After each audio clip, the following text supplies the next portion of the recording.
Bonjour bien-aimés, bonjour très chers amis. Quel autre privilège pour nous de nous retrouver encore ce matin dans le cadre de notre programme quotidien, un jour un verset, programme où nous partageons un seul verset de la parole du Seigneur et à partir duquel nous sommes édifiés, nous sommes encouragés, nous sommes fortifiés dans la foi en Christ Jésus. Alors si vous êtes là pour la première fois, je vous prie de vous abonner et puis de cliquer sur la cloche de notification pour avoir quotidiennement une portion de versets qui vous est partagée au quotidien.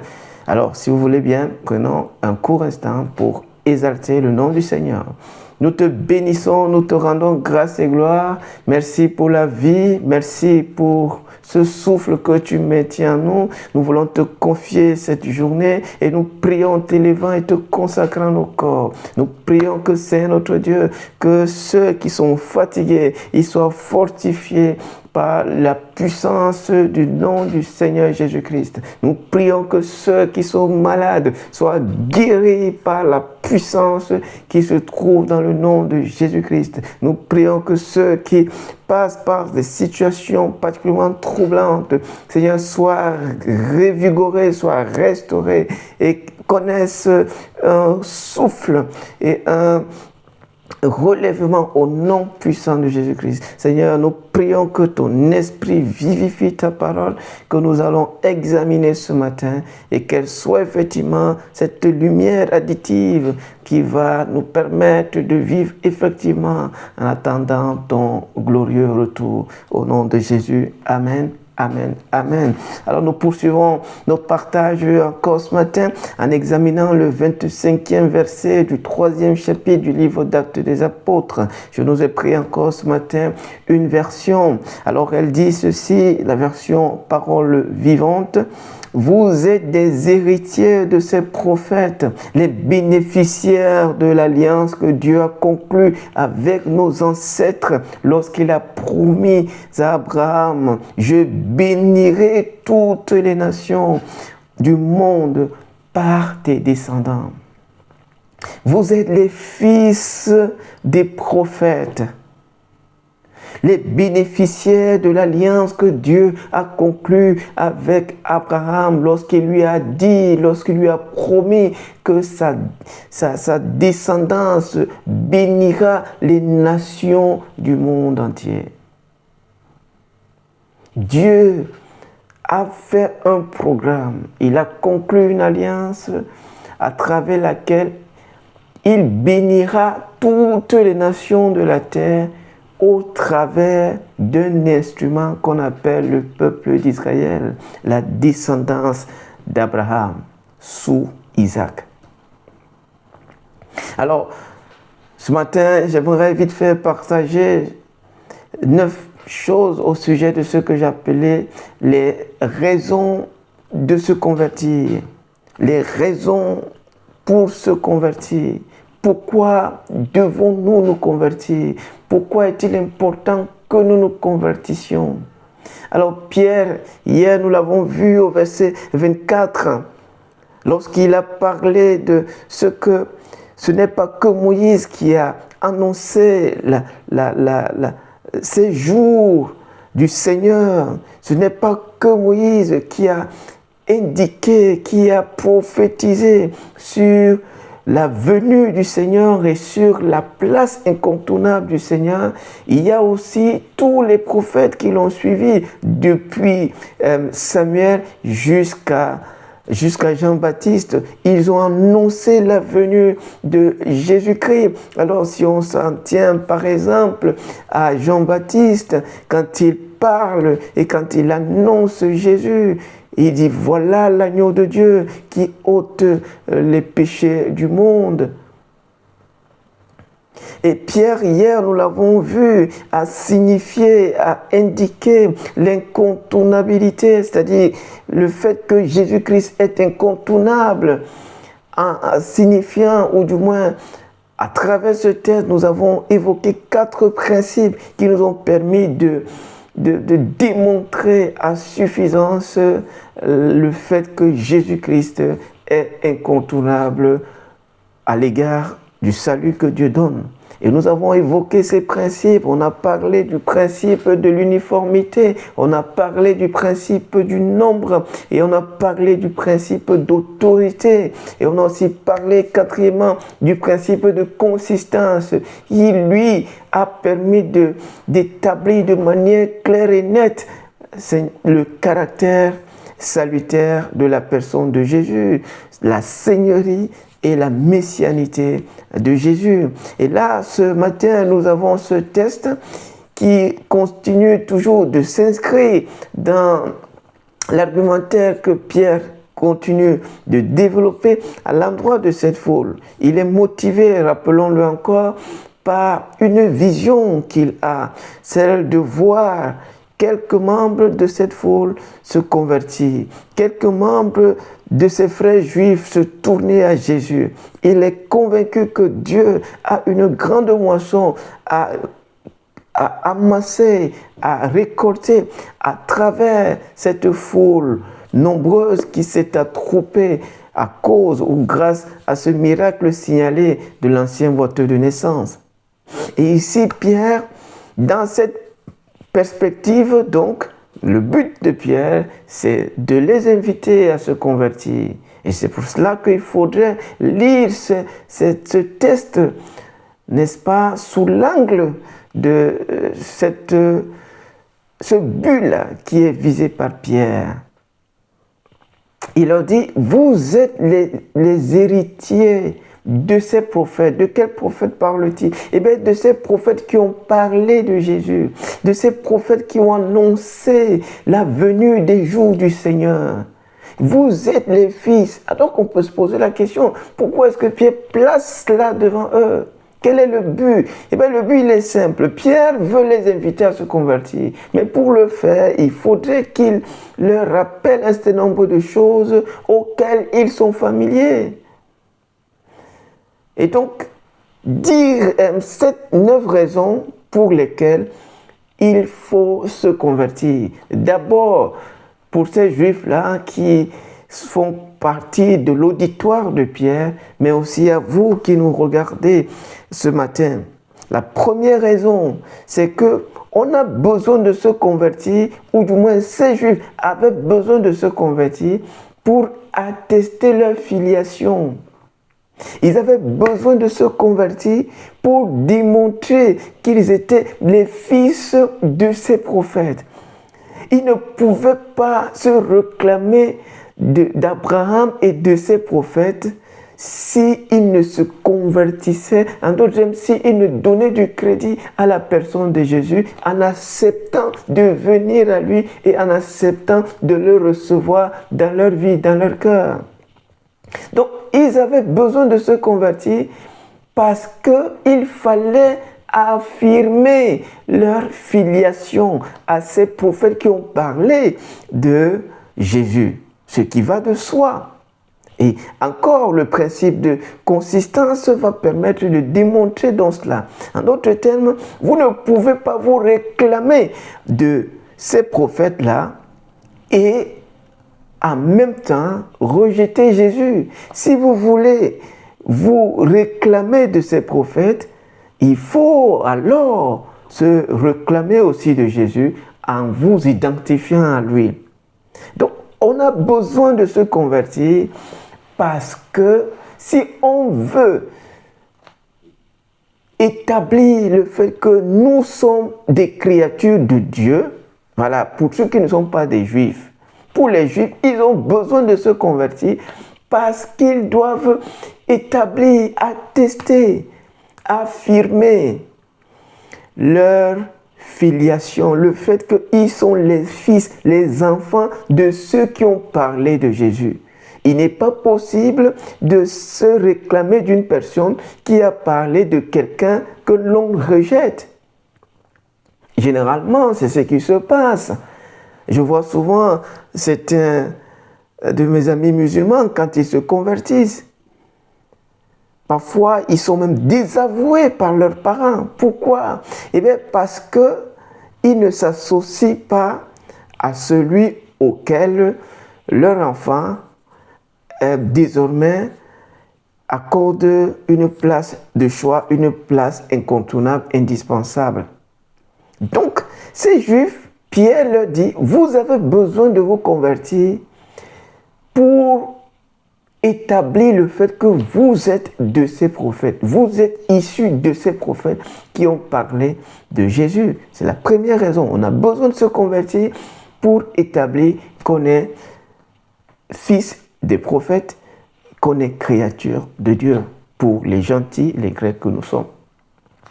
Deuxième chose, on a besoin de se convertir pour perpétuer l'héritage des pères. On a besoin, ces Juifs-là avaient besoin de se convertir pour pérenniser, pour rendre permanent l'héritage des pères. Sinon, ça coupe. C'est-à-dire que les pères ont vu Jésus, ils ont annoncé Jésus. Si aujourd'hui, vous, en tant que descendants de ces pères, vous brisez, vous ne reconnaissez pas Jésus, vous brisez l'héritage, vous détruisez l'héritage, vous perdez l'héritage. C'est ce qui se passe aujourd'hui dans le monde occidental. Le christianisme qui avait toute sa place dans le cœur et la vie de la société, aujourd'hui, a été dilué. Il a perdu de sa puissance. Pourquoi? Parce que les générations qui ont suivi n'ont pas su maintenir l'héritage des pères. On a besoin de se convertir pour pérenniser le programme de Dieu. Si on veut pérenniser l'héritage que nous avons en tant que créatures de Dieu, l'histoire commune, nous avons besoin de nous convertir. Vous avez besoin de vous convertir pour demeurer membre de la famille de Dieu. Troisième raison, on a besoin de se convertir pour bénéficier des avantages liés à la relation avec Dieu. Il y a une alliance qui a été tissée, il y a une alliance qui a été conclue. Et si nous voulons bénéficier des avantages, des bénéfices, si nous voulons profiter des bénéfices de cette alliance, alors nous ne pouvons ne pas nous convertir. Nous devons nous convertir. Et pour ces Juifs, c'est ce que Pierre essaie de leur dire. Si vous voulez profiter des avantages liés à l'alliance que Abraham a faite avec Dieu, ou du moins que Dieu a faite avec Abraham, vous devez vous convertir. Quatrième raison, on a besoin de se convertir pour être un canal de bénédiction de Dieu pour les autres. Il dit, je bénirai toutes les nations de la terre à travers vous. Donc si vous voulez être de précieux instruments entre les mains de Dieu, vous devez vous convertir à Jésus. Si vous ne vous convertissez pas à Jésus, sachant que Jésus représente la direction spirituelle de Dieu à votre ère, vous allez être déconnecté de Dieu. Vous ne pouvez pas bénéficier, vous ne pouvez pas être des canaux précieux entre les mains de Dieu pour le salut mondial si vous ne vous convertissez pas. Pour que Dieu se serve de vous, pour que Dieu vous utilise comme de précieux instruments pour bénir les nations, vous devez vous convertir. La preuve, Paul s'est converti et le monde entier de son temps a écouté, a entendu et a reçu l'évangile. Israël d'aujourd'hui, les Juifs qui s'y trouvent, les Israélites qui s'y trouvent, ont besoin de se tourner vers Jésus. Les Juifs de la diaspora ont besoin de se tourner vers Jésus. Si jamais le salut que Dieu répand dans le monde à travers la descendance d'Abraham doit voir le jour de manière globale, de manière mondiale. Donc, ils avaient besoin de se convertir s'ils devaient être des canaux par lesquels Dieu passerait pour sauver l'humanité. Vous avez besoin de vous convertir.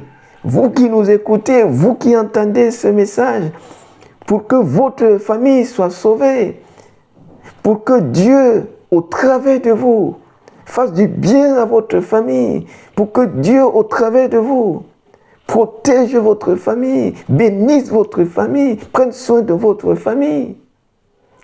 Combien de témoignages nous avons de ces personnes qui se sont converties à Christ Jésus et qui ont été des canaux de bénédiction pour des générations.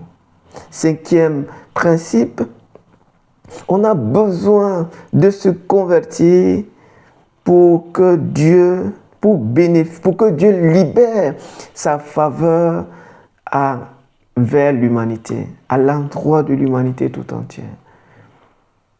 Nous voulons voir Dieu sauver, la conversion est nécessaire. Nous voulons voir Dieu libérer sa faveur, la conversion est nécessaire. Nous voulons voir atteindre des familles, la conversion à Christ Jésus est nécessaire. 6e principe, donc 6e principe, Jésus-Christ est le don de Dieu en Abraham qui vient sortir les nations de la malédiction. Jésus-Christ est le don de Dieu en Abraham pour sortir les nations de la malédiction. Sans Jésus, les nations sont dans la malédiction. Il dit, je bénirai toutes les nations en toi. Je bénirai toutes les nations par ta descendance. C'est-à-dire que sans Jésus-Christ, les nations sont sous la malédiction. Donc Jésus-Christ, c'est le don de Dieu en Abraham pour sortir le monde de la malédiction. On a donc besoin de se convertir pour sortir de la malédiction. Vous avez besoin de vous convertir pour sortir de la malédiction, pour sortir votre famille de la malédiction, pour sortir votre société de la malédiction, pour sortir votre environnement de la malédiction. 7e principe, sans la conversion à Christ, l'humain ne sera pas sauvé. Et quiconque invoquera le nom du Seigneur sera sauvé. Il dit, si quelqu'un n'écoute pas la parole de ce prophète-là, de cette personne spéciale de Dieu, elle sera retranchée du milieu de son peuple. Donc, sans la conversion, il n'y a pas de salut. On a besoin de se convertir pour pouvoir être sauvé. C'est la conversion qui apporte la salvation, le salut. C'est la conversion qui apporte la rédemption. Sans la conversion, pas de rédemption, pas de reddition. On a besoin de se convertir pour bénéficier du salut de Dieu. 8e principe, le christianisme vient des Juifs, mais il n'est pas que pour les Juifs. Les Juifs ont besoin de se convertir, mais il n'y a pas que les Juifs pour se convertir, parce que il dit, je bénirai les nations tout entières au travers de toi. C'est-à-dire que ce n'est pas que pour toi.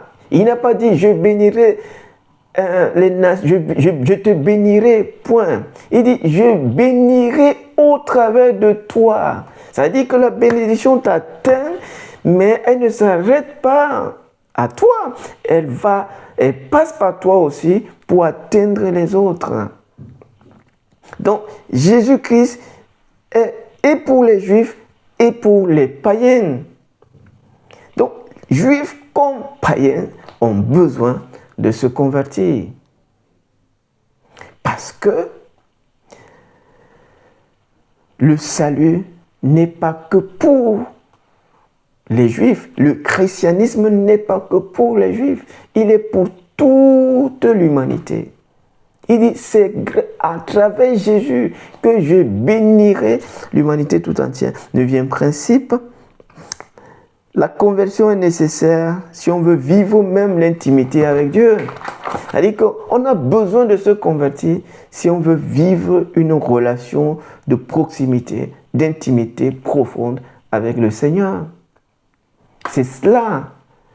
Il dit, j'ai fait une alliance avec Abraham, dont vous êtes les bénéficiaires. C'est-à-dire que si vous voulez bénéficier de cette alliance-là, c'est-à-dire si vous voulez jouir de cette proximité qu'Abraham avait avec Dieu, si vous voulez connaître aussi une même intimité semblable à celle d'Abraham, alors vous devez vous convertir. On a besoin de se convertir si on veut jouir d'un temps dans la présence de Dieu, si on veut jouir d'une communion profonde avec Dieu, si on veut jouir d'une parfaite intimité avec Dieu. Alors je veux croire que ce message ce matin ne laissera personne qui n'a pas encore reçu Christ dans son cœur indifférent. Alors vous priez juste avec moi. Seigneur Jésus, je t'ouvre mon cœur. Ce matin, je te reçois comme mon Seigneur et Sauveur. Au nom de Jésus-Christ. Amen. Et pour ceux qui sont des chrétiens aussi, la conversion, c'est un terme beaucoup plus riche que juste le fait de se repentir. C'est aussi la façon dont nous pensons, la façon dont nous concevons même les choses de Dieu. Et si Pierre invite ses frères juifs, eux qui ont la loi, qui ont la constitution donnée par Dieu à travers les 10 commandements et les 613 lois qui font de le code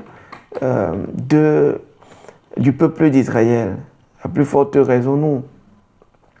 Donc, la conversion, c'est aussi adressé aux chrétiens qui n'alignent pas sa pensée à celle de la parole de Dieu.